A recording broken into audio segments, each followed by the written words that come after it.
मन वांछित फल पाइए जो कीजै इन सेव, और सुनो कुंवरी वृषभानु की यह सांझी सांचो देव। यह सांझी जो है सच्चा देव है, जो इसकी मन से पूजा करेगा, आराधना करेगा, उसको निश्चित ही मनवांछित फल की प्राप्ति है। पितृपक्ष पर्यंत ये सांझी बनाई जाती है और हर दिवस के हिसाब से अलग अलग ठाकुर जी की लीलाओं का छोटे छोटे रंगों की पोटलियों के माध्यम से अंकन किया जाता है। मिट्टी की वेदी पर, पानी के अंदर, पानी के ऊपर कई प्रकार से सांझियाँ बनाई जाती हैं। ब्रज में एक लोक परंपरा के हिसाब से भी आपको समझाऊं तो जो कुंवारी कन्याएं होती हैं वो अपने अच्छे वर की प्राप्ति के लिए गोबर से सांझी बनाती हैं। ये परंपरा भी ब्रज में प्रचलित है। अगर सांझी परंपरा की शुरुआत देखें तो हम द्वापर में, आज से लगभग 5000 साल पहले, जब श्री कृष्ण भगवान सांझ के समय, गोधूली वेला के समय, उसको गोधूली वेला इसीलिए कहा जाता है, जब गाय लौट के आती थी ना उनके साथ चर के, तो गायों को चरा कर लाते थे श्री कृष्ण। उनके लौटते समय जो उनके चलने से रज उड़ती थी, जो धूल उड़ती थी, इसीलिए उस सांझ के समय को गोधूली वेला कहा गया है।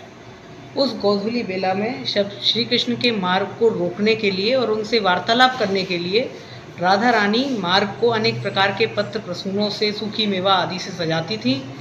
वही रूप आज उसी सांझी को हमारे ब्रज के देवालयों ने, मंदिरों ने सहेजा है।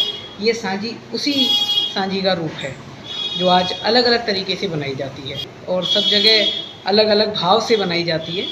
अलग अलग संप्रदायों के हिसाब से अलग अलग लीलाओं का भाव है। राधा वल्लभ संप्रदाय में रसोपासना का भाव है।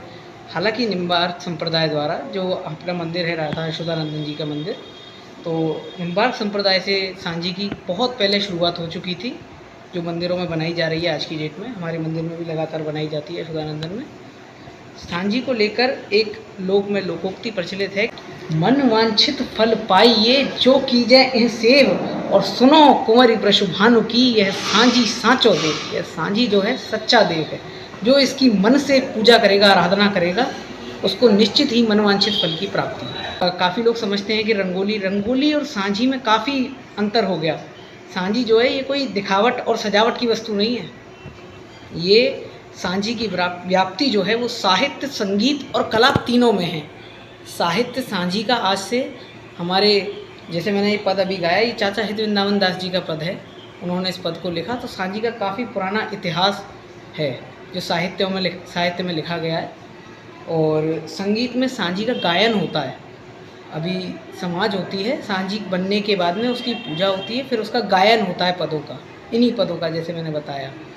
साहित्य, संगीत और कला, जैसे आप देख रहे हैं जिस तरह की ज्यामितीय आकृतियों से हम ठाकुर जी की लीलाओं को सजाते हैं, तो साहित्य, संगीत और कला में सांझी का जो है उल्लेख है। एक और पद के माध्यम से मैं आपको बताना चाहूँगा कि राधा रानी जो हैं, उनकी जो माँ है कीरति, वो कह रही हैं कि जा दिन ते मेरी अति लड़ी राधा, सांझी पूजन नेम लियो है, ता दिन ते मंगल या ब्रज में होत नित नयो है। जिस दिन से राधा रानी ने सांझी को पूजने का नियम लिया है, उस दिन से नित्य नया मंगल हो रहा है इस ब्रज में। तो इस सांझी के पूजन के पीछे यह भाव है।